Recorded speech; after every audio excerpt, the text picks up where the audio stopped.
Be me. 34. 2 years post-divorce, living in a decent 2-bedroom downtown with my son Scott.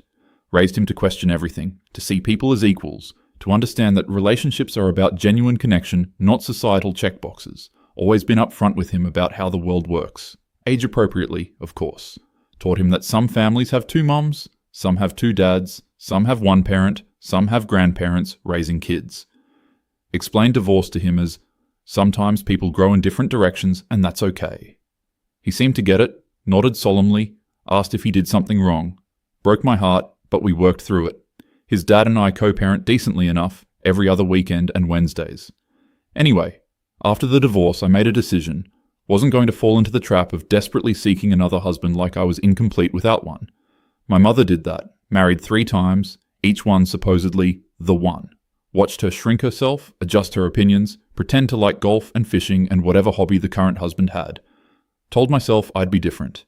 I'd date honestly, openly, without pretending these were auditions for lifetime partnership. Meet someone, enjoy their company, see where it goes, move on when it stops working.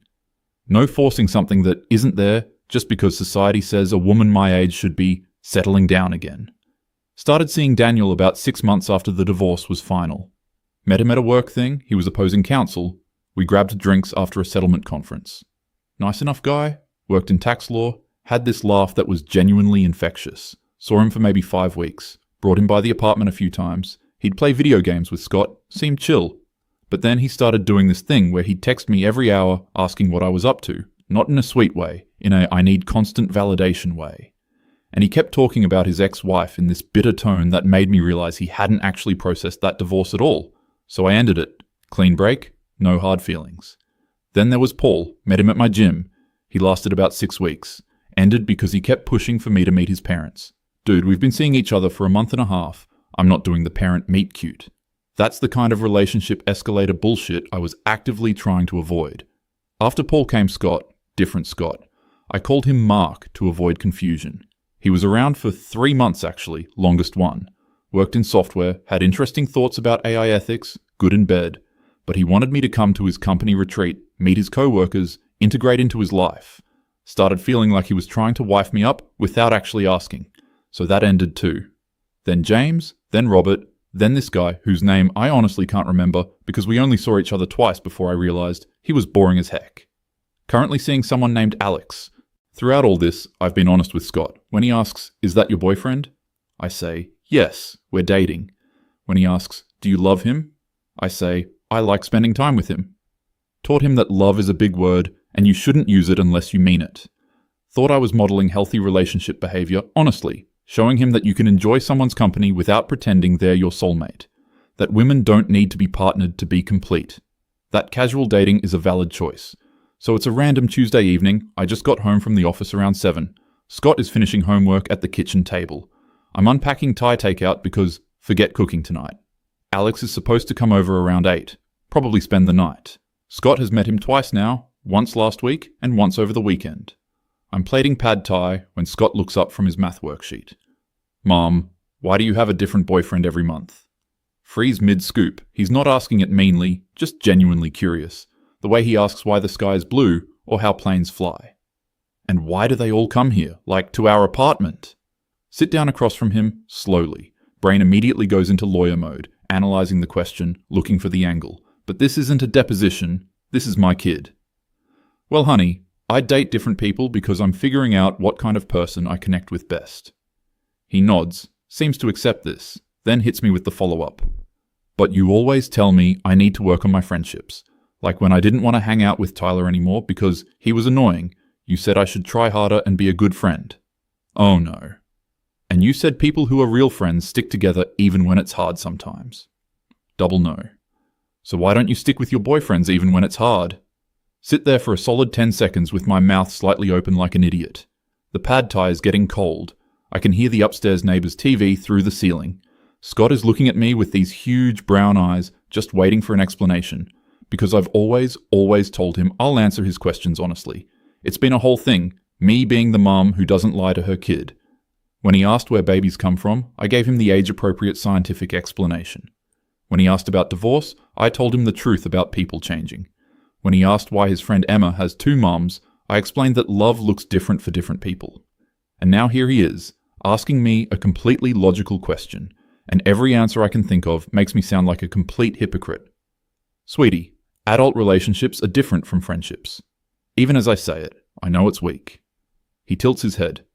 But you said friendship is just another kind of relationship. You said all relationships need work and honesty and commitment. He remembered the exact words I used when he was having trouble with his best friend last year. You said commitment means showing up even when you don't feel like it. Want to die. Literally want the floor to open up and swallow me whole. That's true, but romantic relationships have different parameters than, stop myself because I'm literally using lawyer speak with my 8-year-old. He's still waiting. Okay, so the thing is, honey, I'm not looking for a serious relationship right now. I'm just enjoying getting to know different people. But why do they have to come here? Valid question, actually. Where else would they? I mean, this is where I live, sweetie. But this is where we live. Emphasis on the we. Not said angrily, just stated as fact. And you always say our home should be stable and safe and that I should feel comfortable here. Goodness, when did my kid become a philosopher? And I do feel comfortable, but also sometimes I don't know who's going to be here and if I should talk to them or if they're going to be around next week. Something in my chest twists painfully. Like, Mark used to help me with my Lego sets, and then he just wasn't here anymore. And when I asked, you said you weren't seeing him anymore. But you didn't seem sad about it. He's not wrong. I wasn't sad about Mark leaving. It had run its course. We wanted different things. I moved on. No big emotional drama, just a clean ending. Thought that was healthy, actually. Better than forcing something that wasn't working. I wasn't sad because it was a mutual decision, but if he was your friend, wouldn't you be sad? Oh no. When Tyler moved away, I cried for like 2 days, and you said that's normal because we were close. So doesn't that mean you weren't close with Mark? Then why was he here all the time? My brain is short-circuiting. I'm a litigation attorney, I argue for a living, I can defend complex corporate structures to hostile juries, and I'm getting destroyed by an 8-year-old's logic. Scott, listen, adult romantic relationships involve... There's a physical component that... Abort, not going there. What physical component? Nothing. Never mind. Different conversation for when you're older. He shrugs, goes back to his original question. So why don't you try harder with your boyfriends? Like you tell me to try harder with my friends. Feel something building in my chest. Some mix of defensiveness and shame and anger. Anger at what though? At him for asking? He's a kid asking a reasonable question. At myself? For what exactly? Take a breath. Try to center myself. Okay, Scott, here's the thing. Women, for a very long time, were expected to get married and stay married no matter what. Even if they were unhappy. Even if the relationship wasn't working. He's listening. I can tell he's trying to understand. And now, women have more freedom to choose how we want to live our lives. We don't have to get married if we don't want to. We can date people without it being serious. We can explore what we want in a partner. So you're exploring? Yes, exactly. For 2 years? Little guy has a point. Well, yes, because it takes time to figure out what you want. But you told me I need to stick with soccer, even though I said I wasn't sure I liked it, because you said I need to commit to things long enough to really know. I did say that. Like 3 months ago, when he wanted to quit soccer after 2 practices. You said I should finish the season before deciding. Soccer is different. How? How's soccer different from serial dating? Excellent question, son. Try another angle. Look, the men I date, I'm honest with them about what I want. We're both adults making adult choices. You and your friends are kids learning how to navigate relationships. So when I'm an adult, I don't have to try hard at relationships? No, that's not what I'm saying. Then what are you saying? Literally, do not know anymore. Sit there in silence for what feels like an hour, but is probably 30 seconds. Scott goes back to his math homework like this conversation is totally normal. Just decimated his mother's entire philosophical framework, and now he's doing long division. My phone buzzes. It's Alex saying he's leaving his place. We'll be here in 20. Look at my son bent over his homework. Remember Mark teaching him how to build that complicated Lego architecture set. Remember James playing catch with him in the park. Remember Paul making him pancakes on a Saturday morning. Remember Scott asking me, is Paul going to be my new dad? And me carefully explaining that, no, Paul is just someone Mommy is spending time with. The look on his face, trying to understand. All these men rotating through, nice enough guys, present enough, in the moment, and then just gone. While I told Scott he needed to work on his friendship with Tyler, needed to be patient with Emma even when she was bossy, needed to show up for his soccer team even when practice was boring, commitment, effort, working through difficulties, all the things I've been actively avoiding in my own life. But that's different, right? I'm modeling independence, showing him that women don't need men to complete them, that relationships should be chosen freely, not out of obligation, that you can walk away from something that isn't serving you. So why does it feel like he just exposed something rotten? Try again. Scott, the thing is, I believe that people, especially women, should be free to make choices about their personal lives without being judged. For a long time, women who dated multiple people were seen as bad, while men who did the same thing were seen as normal. He looks up. So you're dating lots of people because you want it to be normal? No, I'm dating lots of people because that's what I want to do, because I can, because I don't have to settle down if I don't want to. Do you not want to? Pause. Not right now, no. Why not? Because I like my freedom. I like not having to compromise or adjust my life for someone else. I like being able to make my own choices. But you compromise for me. Didn't expect that. You adjust your life for me all the time. You just said you wanted to work late tonight, but you came home because it's not Dad's day. He's right. I did say that. Half complaint, half explanation when I walked in. That's different. You're my son. So you compromise for people you're committed to? This kid. Yes. But you're not committed to your boyfriends? No. So they're not important enough to compromise for? It's not about importance. It's about the type of relationship. But if they're not important, why are they here all the time? Valid question, no good answer. Because the truth is what? They're important enough to sleep with, but not important enough to actually integrate into my life meaningfully. They're important enough to introduce to my son, but not important enough to work through difficulties with. They're important enough to occupy my time and attention and emotional energy, but not important enough to commit to. Feel my face getting hot. Scott, I think you're too young to fully understand the nuances of adult romantic relationships. The second it comes out of my mouth, I know I've messed up. His face does this thing, this shutting down thing. Okay. Goes back to his homework. That's it. Just okay. Which is somehow worse than if he'd argued, because I've always told him he's not too young to understand things. I've always explained, always been honest, always treated him like he could handle the truth. And the first time he asked me a question I don't want to answer, I pull the "you're too young" card. The card I've always said I'd never use. The card my mother used on me constantly, and I resented, sit there feeling like the worst parent on earth. Alex texts again, asking if he should bring wine. Look at my phone, look at my son, look at the cold Thai food. Think about Alex coming over, staying the night, being gone in a few weeks when I get tired of his habit of leaving cabinets open, or his opinions on something, or just the general weight of another person's expectations. Think about Scott meeting him, maybe starting to like him, and then having to adjust to his absence. Again, for the 5th or 6th or 7th time. Scott, he looks up. You're asking really good questions, and I don't think I have good answers right now. His expression softens a little. I need to think about what you said, okay? Because you're right that I tell you one thing about relationships and friendships, and I'm doing something different in my own life. Okay. I'm not saying you're right that it's the same thing, because adult relationships really are different, but I hear what you're saying about consistency. He nods. Can I finish my homework? Yeah, sweetie, of course. He goes back to long division. I pick up my phone and stare at Alex's text, try to figure out what I'm doing. Because here's the thing. Nobody talks about. Feminist theory is great on paper. Sexual liberation is great in concept. Yes, women should be free to date casually without shame. Yes, we should reject relationship structures that don't serve us. Yes, we should prioritize our own needs and desires. But also, I'm not just a woman exercising my sexual freedom. I'm a mother. And those two identities are crashing into each other in my kitchen over pad thai.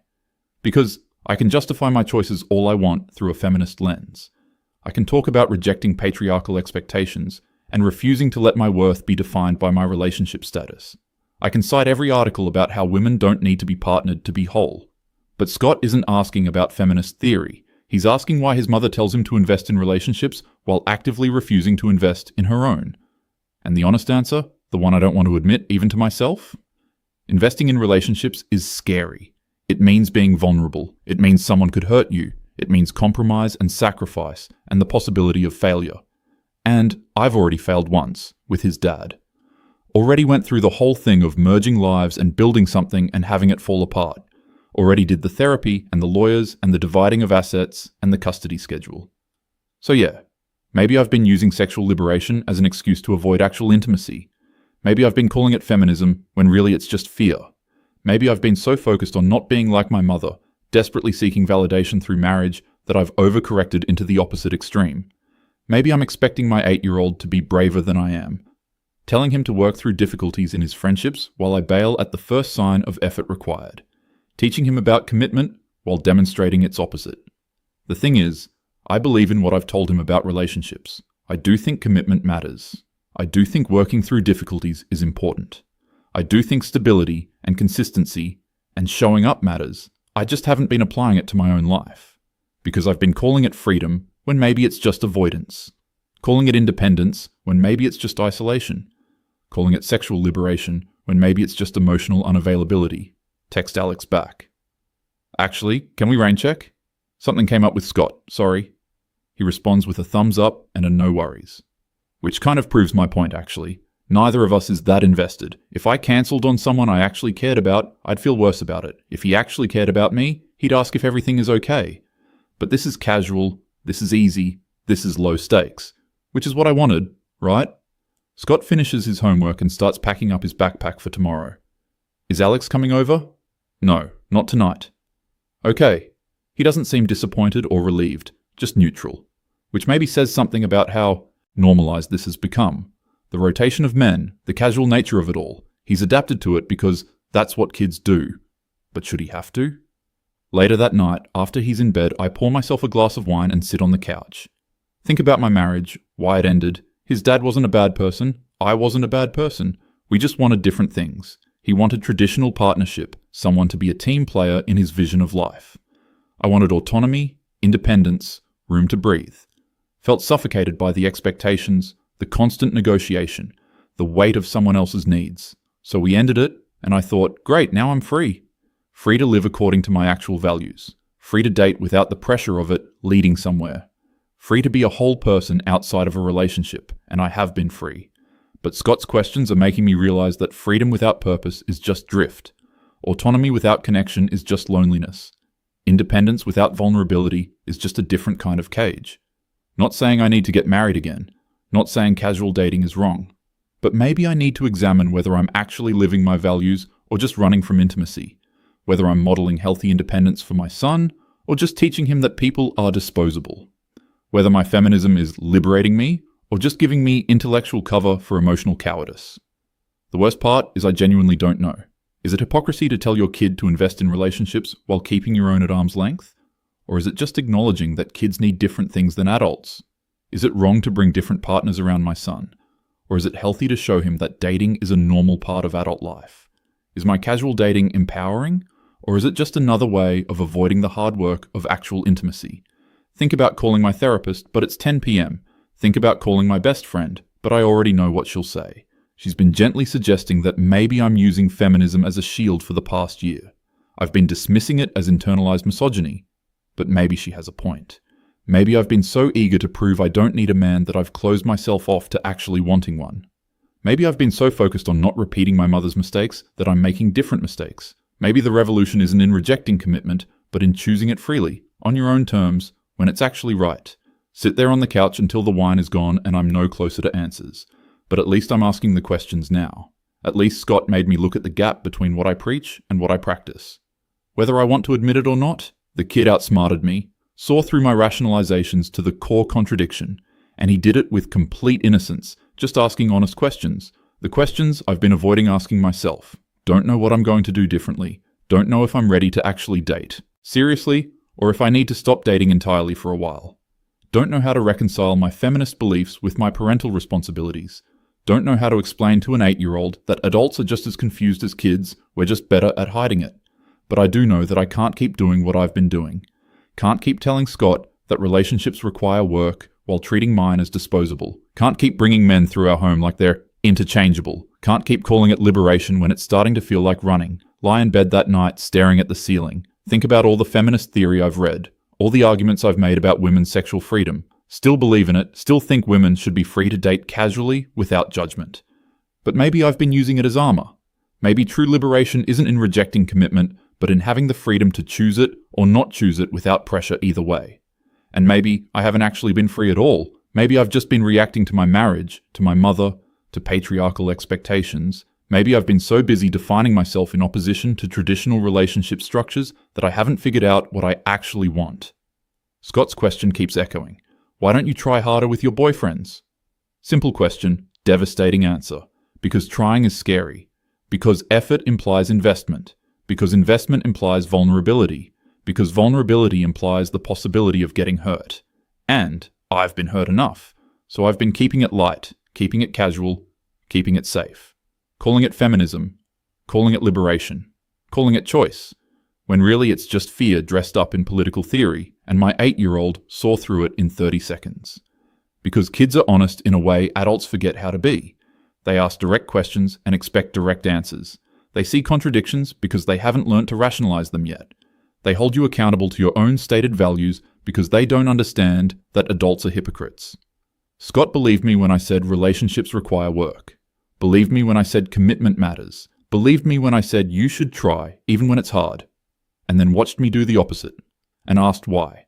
And I had no answer that didn't expose exactly what I've been avoiding, that I'm asking him to be brave in ways I'm not willing to be, that I'm teaching him values I'm not living, that I'm using feminism as an excuse for emotional cowardice. Fall asleep sometime after midnight. Wake up to Scott making cereal in the kitchen before school. He's cheerful, talking about a project due Friday. Doesn't bring up last night's conversation, because for him, it was just a question, just curiosity. He doesn't know he detonated a bomb in my worldview. Drive him to school, kiss his forehead, watch him run inside, sit in my car in the parking lot for 10 minutes. Text Alex. Hey, I think we should talk. He calls immediately, probably knows what's coming. You're ending this.